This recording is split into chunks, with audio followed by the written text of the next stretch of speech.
বাংলাদেশে আছে, সে ছাত্র দলের মেম্বার হোক অথবা না হোক, নিরপেক্ষ একজন মানুষ হোক।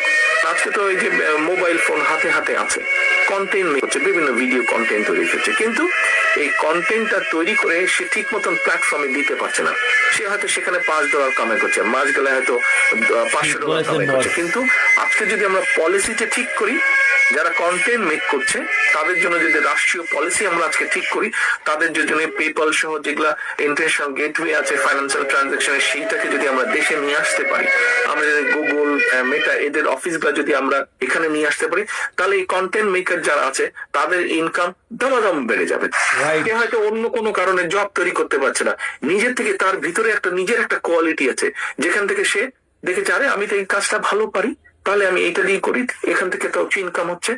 আমাদের লক্ষ্য হচ্ছে এখন তার জন্য পলিসিটা তৈরি করা যাতে তার ইনকাম বৃদ্ধি পায়। এরকম বহু